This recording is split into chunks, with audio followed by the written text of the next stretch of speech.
உலக வரைபடத்திலேயே நாம் வாசிப்பதற்கென்று ஒரு தனி கடவுளை வைத்து வணங்குகின்றோம் என்றால் அது பாரத தேசம்தான். ஒரு நாளைக்கு ஒரு குறள் படித்தால் எப்படி படிக்க வேண்டும் என்று சொல்கின்றான். தொட்டனை தூரும் மணற்கேணி மாந்தருக்கு கட்டணை தூரும் அறிவு. கிணத்தில் தோண்ட தோண்ட நீர் வருவதைப் போல படிக்க படிக்க அறிவு வளரும். கற்க கசடர கற்பவை கற்றபின் நிற்க அதற்கு தக. படிக்க வேண்டியவற்றை படித்த பின்பு அதன்படி நில். ஏனென்றால் அறிவு அற்றம் காக்கும் கருவி. இருக்கும் இடம் கூட இனி நான் உனக்கு தரேன் என்று ஒதுக்கி தள்ளிய போது போர் வருகிறது. போரிலே வென்று பஞ்சபாண்டவர்கள் மீண்டும் இழந்ததை பெறுகின்றார்கள். பிறருக்கு உரியதை அபகரித்த நினைத்தால் மற்றவர்கள் மாண்டு போவார்கள், எண்ணிக்கையில் உயர்ந்தாலும் என்கின்ற செய்தி.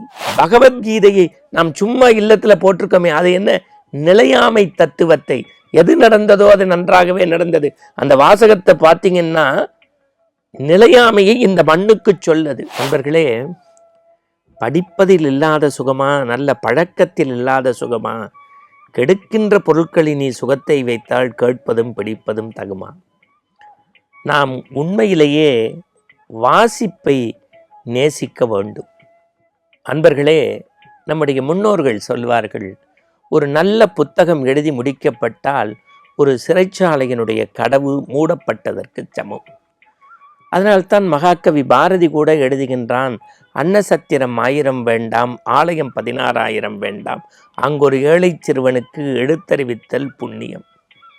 இன்னும் வேடிக்கையாக சீனா போன்ற நாடுகளிலெல்லாம் பள்ளியின் கரும்பலகையில் எழுதி போட்டிருக்கிறார்கள், ஓராண்டை பற்றி சிந்திக்க விதை நல்லை விதையுங்கள், 10 ஆண்டை பற்றி சிந்திக்க ஒரு மரத்தை நடுங்கள், 100 ஆண்டை பற்றி சிந்திக்க ஒரு தலைமுறைக்கு கல்வி கொடுங்கள். அப்படியென்றால் வாசிப்பு எவ்வளவு புனிதமானது! உலக வரைபடத்திலேயே நாம் வாசிப்பதற்கென்று ஒரு தனி கடவுளை வைத்து வணங்குகின்றோம் என்றால் அது பாரத தேசம்தான். கல்விக்குரிய கடவுளான கலைவாணிக்கு நாம் கையில் நீங்கள் வீணையை மட்டும் கொடுத்து வாசிக்கவில்லை, நம்முடைய வாழ்க்கை பாடத்தையும் அந்த வெந்தாமரையில் வீற்றிருக்கக்கூடிய கலைமகள் நமக்காக அள்ளித் தருகின்றார். அதனால்தான் நாம் இறைவனிடத்தில் வேண்டுகின்ற போது கூட தனம் தரும், கல்வி தரும், ஒரு நாளும் தளர்வறியா மனம் தரும். இந்த பாலும் தெளிதேனும் சொல்கின்ற போது கூட சங்கத்தமிழ் 3 தா என்று கேட்கின்றோம். அப்போது கல்வி ஒருவனுக்கு உயர்ந்த செல்வம், நாம் கடவுளிடத்தில் பெற வேண்டிய செல்வம் என்று நம்முடைய சான்றோர்கள் நமக்கு வகுத்து தொகுத்து தந்திருக்கிறார்கள். அந்த வகையில் நாம் வாசிப்பை நேசித்தோம் என்றால் நமக்கு என்னென்ன நன்மை கிடைக்கிறது? நாம் ஒன்றும் வேண்டாம், அறம்படி நாம் வாழ்வதற்கு ஒரு நாளைக்கு ஒரு குறள் படிக்கலாம். தெய்வப்புலவன் திருவள்ளுவன் தந்த அறம் பொருள் இன்பம் என்கின்ற 3 விஷயங்களை மையப்படுத்தி அறப்பால் பொருட்பால் காமத்துப்பால் என்கின்ற 3 வகையில் 10 குறள்களை ஒரு அதிகாரத்திற்கு 133 அதிகாரின் மூலமாக கல்வியை பற்றி, கல்லாமையை பற்றி, இறைமாட்சியை பற்றி, வான் சிறப்பை பற்றி, மக்கள் பேரை பற்றி அவன் சொல்லாத செய்தி அல்ல. ஒரு நாளைக்கு ஒரு குறள் படித்தால் எப்படி படிக்க வேண்டும் என்று சொல்கின்றான். தொட்டனை தூரும் மணற்கேணி மாந்தருக்கு கட்டணை தூரும் அறிவு. கிணத்தில் தோண்ட தோண்ட நீர் வருவதைப் போல படிக்க படிக்க அறிவு வளரும். இன்னொரு செய்தி, படிப்பது முக்கியமல்ல, கற்க கசடர குற்றமில்லாது படி.